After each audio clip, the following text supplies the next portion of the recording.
La loi anti-squat de juillet 2023 redéfinit les contours de l'infraction et renforce les sanctions.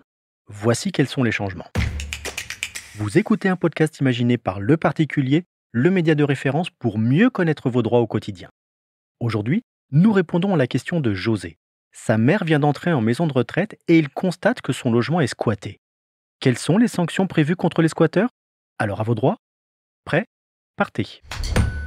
La loi anti-squat de juillet 2023 renforce les sanctions en cas de violation de domicile. Elle crée également le délit d'occupation frauduleuse qui concerne les squatteurs, mais aussi les locataires sous le coup d'un jugement d'expulsion.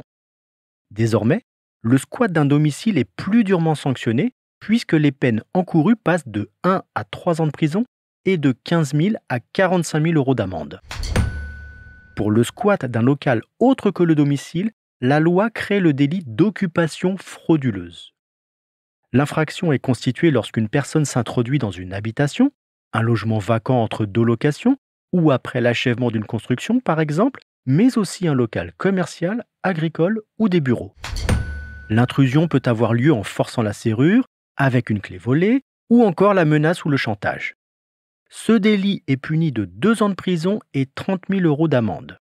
Pour obtenir la libération des locaux, adressez-vous à un commissaire de justice qui dressera un constat. Vous pourrez alors saisir le préfet pour lui demander de mettre en demeure le squatteur de quitter les lieux. Notez que le délit d'occupation frauduleuse vise aussi le locataire en situation d'impayé de loyer qui se maintient dans le logement malgré un jugement d'expulsion devenu définitif. En plus de l'expulsion, l'ancien locataire encourt désormais une amende de 7 500 euros. En pratique, l'ex-locataire, devenu occupant sans droit ni titre, peut bénéficier de la trêve hivernale qui suspend les expulsions de novembre à mars.